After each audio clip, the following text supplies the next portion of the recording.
My name's Dave DeBow, founder of MoneyPartnerFormula.com, and this show is built for everyday real estate investors who are actively doing deals and looking to scale using other people's money. So if you're an active real estate investor and you want to get featured on this show to talk about your own real estate and capital raising experiences, then just go to daveinterviewyou.com. Now let's get rolling with this episode, and remember to subscribe for daily interview content. All right, guys, welcome to Property Profits Podcast. I'm your host, Bryce Kaminsky, filling in for Dave Dubois. And have you ever thought about breaking free from self-doubt, juggling a full-time job, and creating a real estate empire?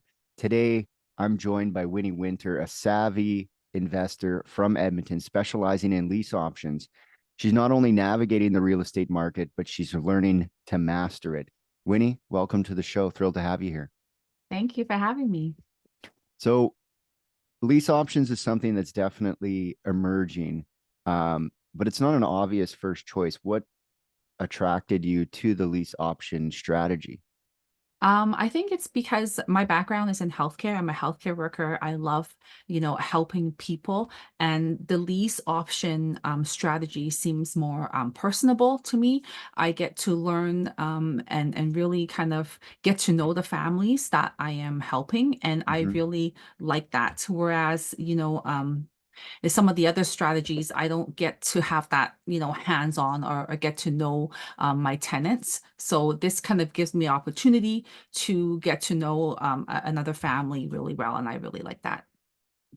Yeah, lease option it's an interesting strategy because it is really focused on the client and what Right. they want. Because if they don't ultimately like the house, they're not going to move forward with the deal. So you really have to spend some time getting to know them and really figuring out what their needs and wants are. Did you start with lease options? Where did you get your start in real estate? My start from real estate came about 2 years ago, and yes, it was through a lease option as my main strategy. It was through the help of my mentor that we decided that that was a good strategy for me to focus on, being that me and my husband still work full time, and we have 3 young kids, and if we want to one day become financially free, this strategy kind of gives us a lot of monthly cash flow that we Yeah. could initially start with. So yeah, this is how I started, and the way I was taught in real estate is, the SMP method. So strategy, market, then property. And so with that, now that I know how to do lease option, I just want to be able to perfect it and do it well. So I've kind of just stayed with this as my main strategy ever since. Yeah, there's a lot of shiny object syndrome in real estate. I'm sure Yes, for everyone's like, sure. why not do this and why not do that? And I think it's probably a smart strategy to just really focus in, and I do find it interesting. You said because we're full time in our jobs, that this strategy works for us and our lives. And I think that's really important when people look at real estate. It's like, yes, I want to flip houses, or maybe I want to be a multi-unit landlord. And you say, okay, but how does that fit into my life now? Because Right. a lot of times people may not start in real estate because the strategy that they're most interested in, it just isn't congruent with their lifestyle. So how does lease option fit into your day-to-day life? I mean, I put out ads, whether it's paid ads or not, and Mhm. kind of just let that do the work for me. It is a lot of upfront work, kind of Yeah. establishing the website, make sure you have a nice like information package ready to go for the tenant buyers. Mhm. But once everything is established, you can actually automate that process, right? Yeah. In terms of, having the replies on the ads, and until you actually get a tenant buyer that meets your criteria, there's really not that much upfront work, right? And Mhm. then after that, you're just interviewing your tenant buyers and talking to them kind of to see what their plans are and what their goals are, and working with them one-on-one. But until then, the majority of the work up front is basically being automated. So it's not as much work. Yeah, definitely. And um, I think that's a really important strategy. Whenever I'm teaching people to like acquire deals and things like that, you really want to look at the time versus money application. You say, do you have more time or do you have more money? And if you have more money than you do time, then you should buy other people's time. And I like the strategy of, just setting it up. Took some time. And Yeah. also you could have bought someone else's time and had it set up for you, Yeah. and really just filtering those leads as they come in. So what type of success have you had so far? Are you finding that there's more tenant buyers than in recent times with interest rates being what they are? No, if anything, I'm finding less. I mean, the interest hasn't gone away. I Mm-hmm. think with rent increasing, there's a lot of people out there who want to own their own home and kind of get out of the Mm-hmm. rental game. But in terms of actually having the tenant buyers being able to qualify, I find it is a bit hard with interest rates going up.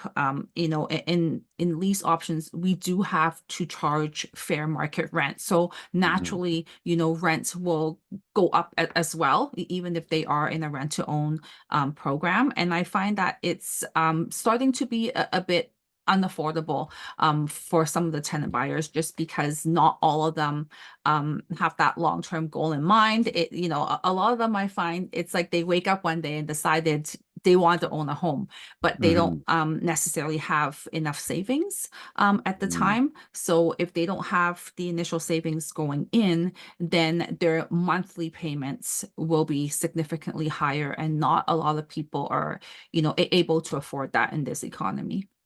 Yeah, because it is market rent plus principal. Right. Um, for those who aren't really familiar with the lease option strategy, that rent payment is a rent plus payment. And that's really where the difference is that they have to pay a little bit more. It's not significant, but it might break the camel's back. But I think what you really dialed in on is the fact that they don't have the savings to qualify for that initial down payment. Now, when you're doing lease options, do you have a rule on what sort of down payment you guys are accepting, or is it flexible? How do you navigate that as people Um, have no down payment now? Yeah, They're I think it broke. depends on, the market you're in, right? Because house prices are different depending on which province you're Hmm. at. Hmm. I'd like to have about 3% of the final Purchase purchase price price. of the home for the tenant buyer to initially have saved up. In Hmm. Alberta or Edmonton, where I live, I generally say minimum about $10,000 to start. And that being said, right now it's for me, it's a lot of relationship building. Mm. Because I am talking to a lot of people. They look great on paper. It's just they're not able to qualify because they don't have the initial savings right now. So it's a lot of, following up, in 7 months from now to see how they're doing and kind of helping them through that process. Yeah, I always said I have a friend who does rent to own, and I said, just wait, tax refund season is coming, and collect some of those tax refunds. Yes. Double down on your marketing when the tax refund season is coming down, and grab that deposit that you need to get them started. So, what do you like most about the lease option strategy? What do I like? I like how it's easy, and it's very easy to scale. Once you do one, you could basically repeat the process. Mm. I like getting to know the families, and it's very rewarding for me. Um, and I like how it's simple enough that because I have built everything up front now, I am not spending too much time, on Excel sheets, crunching my numbers, that kind of thing. And I'm still able to, have a kind of that work-life balance thing with my kids as well.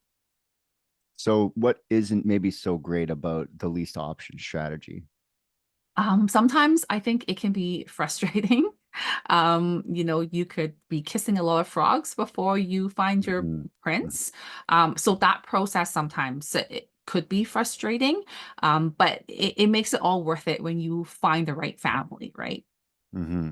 So your lease option is a tenant first model. You're not hunting for houses, you're hunting for deals, like people. That's right. That's right. I look for the tenant first, and then once they qualify or they meet the requirements, then we work specifically with them in order to find the house that they want in the neighborhoods that they want, so that they're truly able to have their own input into their future home. Because yeah, the tenant buyer, if they don't like the house, it's not going to close. So, That's right. have there been any major challenges you've had to overcome so far in your real estate journey?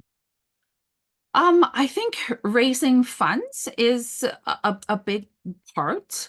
Um, it's hard to sometimes I find because I am just new and starting out. Mm-hmm. It's like what we had talked about earlier when I first told people that I am doing real estate. A lot of my close friends and family thinks this is a scam and to be careful. And so there's a lot of hesitancy in terms of wanting to, partner with me or, to do any of these deals. And so I was mainly looking towards my fellow real estate investor friends.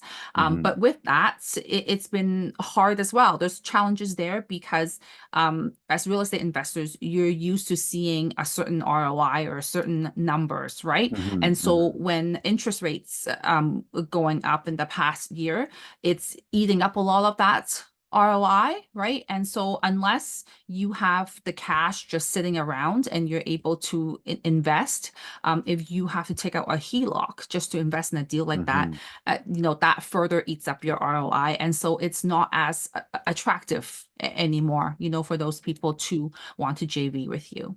Yeah, that can be really challenging, especially because then now you're going to have to really increase the rents to the tenant buyer to really make it That's um, right. palatable for the investor. So when it comes to real estate, so far with your business, what do you think your secret sauce is? What comes easy to you that other people might find difficult to do? I don't know. I think I'm genuine and I love talking to people and getting to know people. I'm a great listener, and what I find surprisingly is that real estate, it's actually a lot of relationship building. Mm-hmm. Sometimes it's Mm-hmm. not about being able to find the best deals or analyze, and crunch numbers, but it is more personable, right? Because as real estate investors, we always want to not just to help the tenants, but also to help each other succeed. And I find that interpersonal relationships actually very important.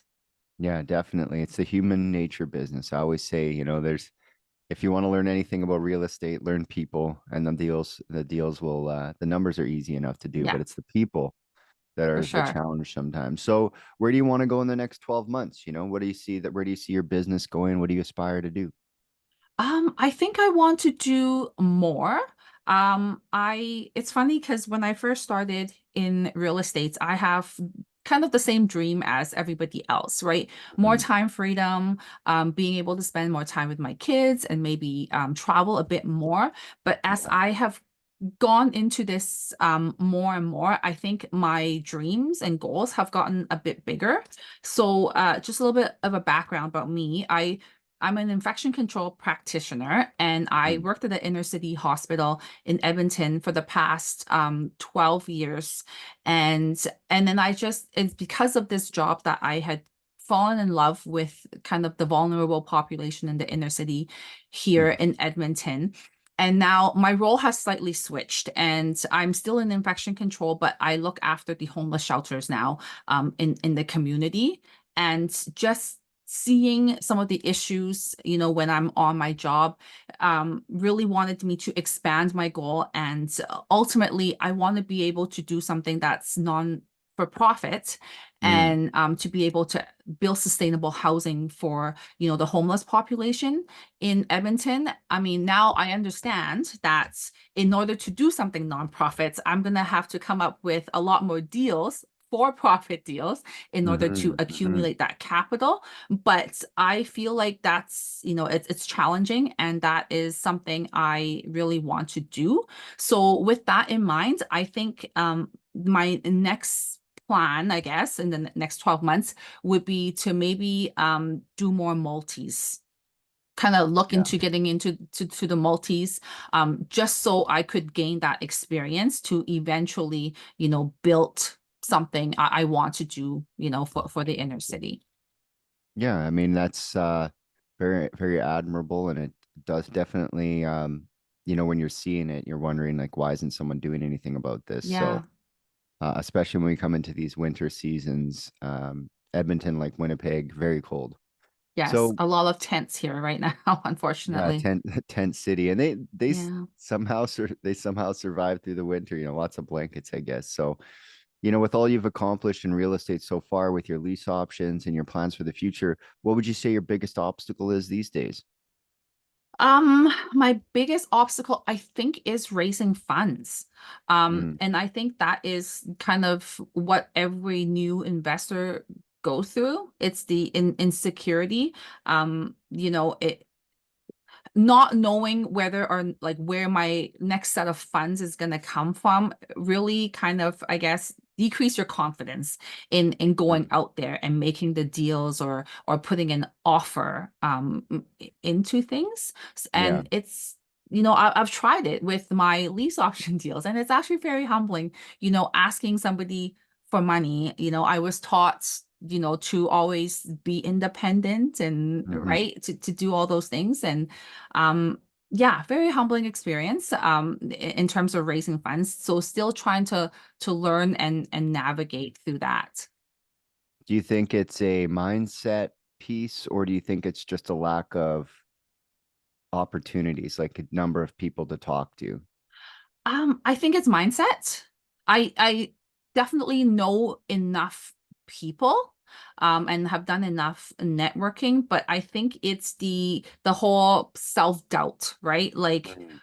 almost like an imposter syndrome. Like, who Yeah, am I to think that I could raise all these funds? I'm just a healthcare worker. I've never had any experience in real estates, so who do I think I am? I think yeah, it's all the negative talk that you tell yourself.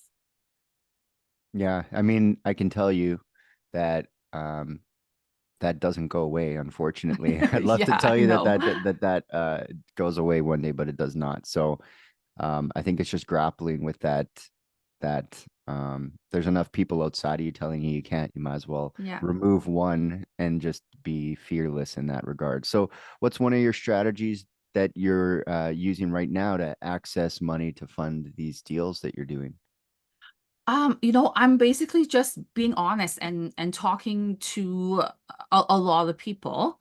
Mm, Um, I made the mistake of, I guess, again, being fearful of people judging me. I have never told anybody about my goal to do a nonprofit for the inner city mm, before until just maybe a few months ago.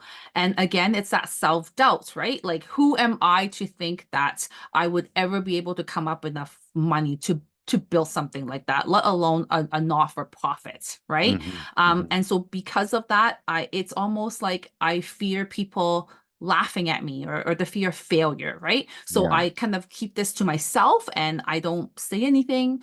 But and it just in the last few months that I've decided to open up and tell people like this is my secret dream that I want to eventually come true. And surprisingly, I guess it depends on which group of people you tell, right? mhm, And but surprisingly, people have rallied around me, and there are so many people coming up to me and offering their supports, and that in the future, if you ever want to partner up, so many people have come and and offer whether it be like advice or eventually being a money partner.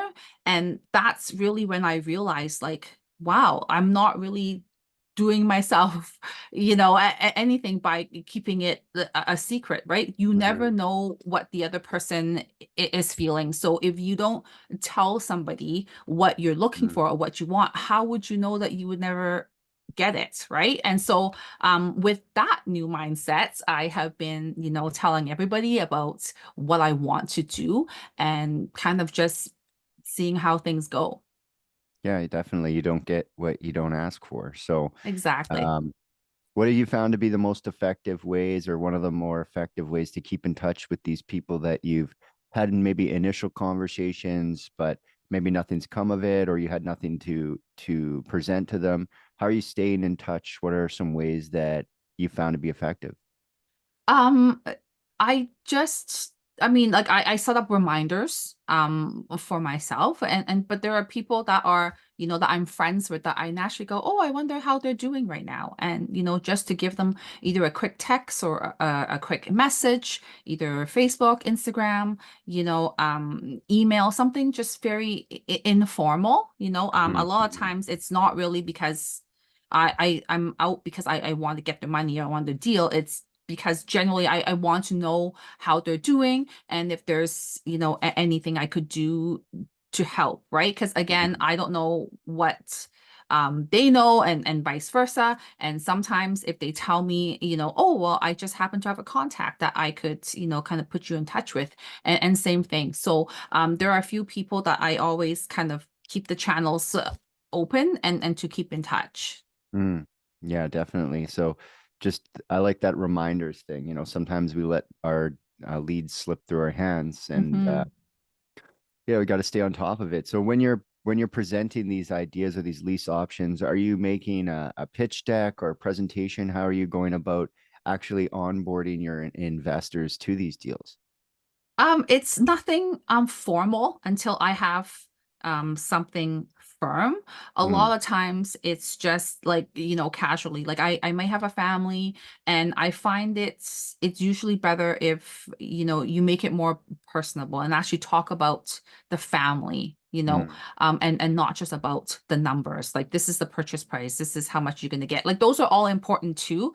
But I think it's also important to know kind of like the human side to the family and what their needs are as well. So mhm, so my pitch would normally just start with the family, just a little bit, keeping it confidential, of course, but just something about, their background, why they need help, where they like to move, and kind of then go through a little bit of the financials. mhm, Basically just like a brief price range of the houses that I'm looking for, and as a result what my initial investment that I need will be, and kind of start the conversation from there. That usually I would be able to get a fair idea of whether or not that investor have any mortgage capability, of that mm. amount, or if they have any down payments at the time. Have you made a goal for how much capital you need in the coming year? No, Like I ideally, have you not. say, so if I could suggest something, what I would always do, with the capital partners is say, look, I have a goal of X amount of houses. I would like to do this many deals. And when you sit down with a capital investor, instead of asking them for money on one deal, you say, ideally this year, I'm looking for $1.7 million. How much of that could you provide? And are you mortgageable? And you're going to find that you can always come down to, I need a mortgage and 50K. Right, But what if you ask for too little and get it? right. So setting the goals, I think, with capital, as you've been struggling with, as you said, you're not sure and capital has been a challenge. I would always suggest to people is set a big enough goal, as it was on my high school billboard. It says shoot for the moon and land in the stars. Make a big goal. Okay, And if you can find an elephant to take a big bite, then why not? But right. if you just feed it peanuts, you're only ever going to get peanuts, right? That's true. So That's a good tip. Thank you. if people want to invest with you, they want to find out more about the lease options that you're doing in Edmonton. How do they connect with you? How do they find out more, and what should they do? Okay. Well, they can find me on Facebook or Instagram at Triple Win Equity Partners. And we also have a website, and it's just triplewinequitypartners.com. Awesome, awesome. Well, I really appreciate you stopping by and letting people know that Edmonton is the spot, and that you have big plans to change the face of the city. Thank you so much for having me. Have a great No time. problem. Thanks, guys, and next time we'll catch you on the next episode. Bye bye. Hey there, I really hope you enjoyed that episode. And as always, if you want to listen to more daily interview content, make sure you subscribe. And if you're an active real estate investor and you're doing deals and you'd like to get featured on this show, then just head over to daveinterviewsyou.com. Now, at moneypartnerformula.com, we help real estate investors to create a process for predictably getting capital so they can do more deals without relying on hard money lenders or the banks. We do this by building them a private capital marketing system. Now, if you want help turning yourself into a big money capital attraction machine, then book a call with our team to see how we can help. Just visit moneypartnerformula.com to find out more. All right, take care, and we'll see you on the next interview.